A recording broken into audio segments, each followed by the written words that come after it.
Hi there. So a month or so ago, I looked at Fondant, Unleash Your Creativity, AI-generated audience-ready 3D assets and scenes for making kind of AI text prompt models and getting them into Blender. You can check out the video. There's some really good updates, and I've been speaking to the developers of this a few days ago, and you'll see how cool it is. So in the library, you create a new object and you just add a prompt, like dome, whatever, give it a decent description and a name, not like this, and you just generate it. And then that will take a while to generate, and it'll also give you an email notification. What we're going to do is go to scenes, and I'm going to make a new scene. So this is where the magic is coming in. You can call your scene, that's good practice, but I won't bother. So now you can see a grid. So if you use Blender, Max, etc., Maya, you'll be familiar with how 3D spaces work. If you haven't, the mouse wheel away from you zooms in and out. Left click, hold mouse, move mouse, orbits it. Right click, mouse, move mouse, pans it. It's also got this gimbal here that shows you the Y direction, which is up in this case. Often things like Blender is the Z. Okay, so now we've got the scene. What do we do? So what we do is we go here and add, and you can add all the models that you've made in Fondant into the scene. So for example, this crowd, and now it's loaded. If I zoom in, you can see that it's got up here, move, rotate, and scale. It's also got keyboard shortcuts, S, G, and R. So I want to perhaps move this a bit, just move it forward a bit, zoom in, and I want to rotate it, just get rid of that grass. Don't want that there. So you may be wondering now, what does this do? Well, hold on a minute. This is quite a rough model. What I'm going to do is just add something else. I'll add this Expo Tower, and I'm going to scale this, and I'm going to scale it down. So you can scale it non-uniformly by just hovering over one of these. So I made it a bit taller so it looks less like a Christmas tree, and then I'm going to move it up. So this tower is obviously behind this crowd. Before we render, there's the ambient light and directional light. If I click on directional light, we can move it around by keying it there, so we can get the light difference. What I'm going to do now is get the magic working, and we're going to click on render, and I'm just going to type in crowd in desert, retro expo. I like retro expo, like 70, Japan, Osaka. I'm just guessing really with prompts, I'm not really that great. So done, and now it's made a render. It looks quite nice. What you can do is, I find if you click on render settings and take up the creativity to about 1, it will kind of take away the blocky model reference, and it will, sort of guess more in a way. Yeah. Okay.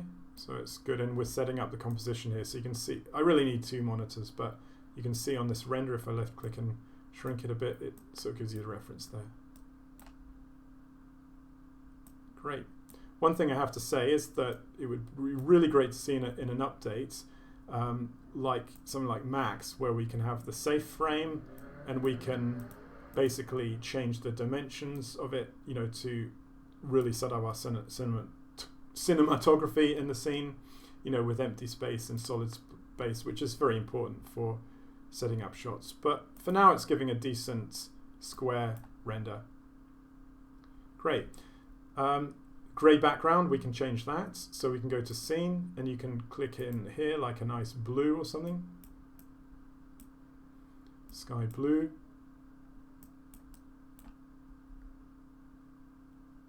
Or even better, you can actually create a skybox and say sunset. I've got ones I've done in earlier, so I'll just do this one.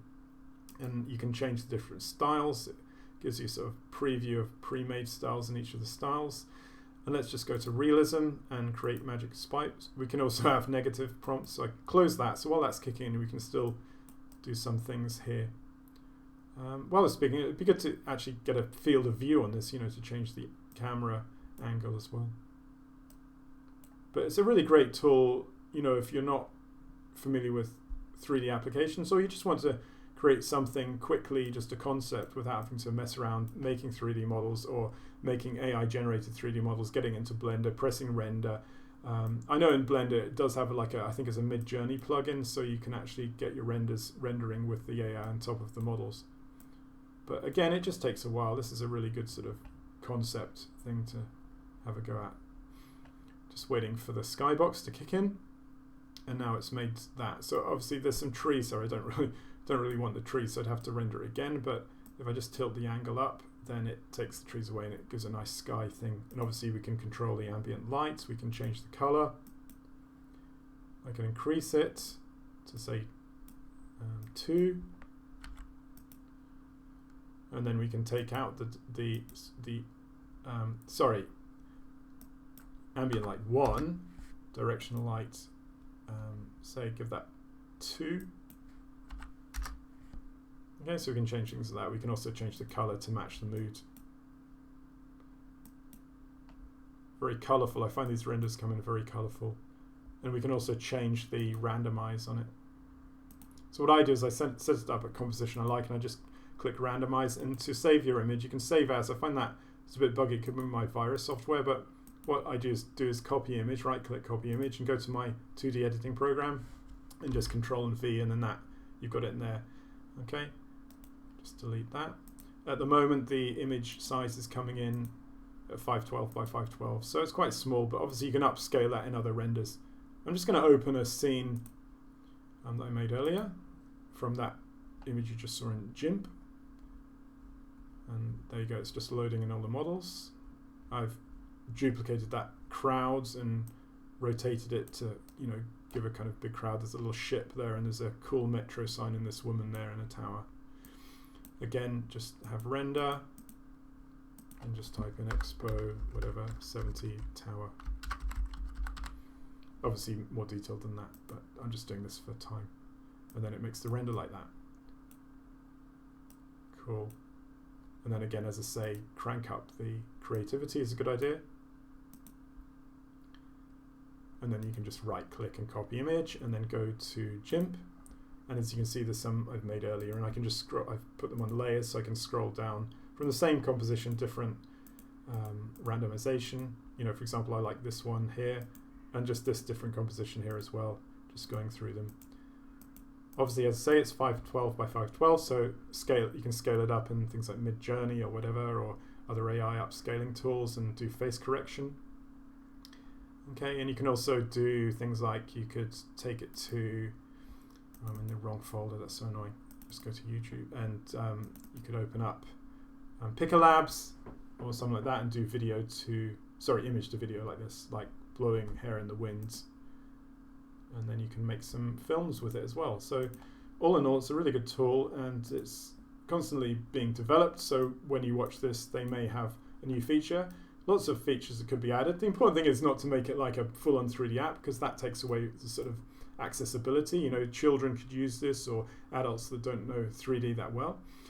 And one thing to mention in Blender, obviously, you can have the safe frame, and that would be a really good feature to enable us to, make our shots widescreen, whatever, and set up the cinematography exact.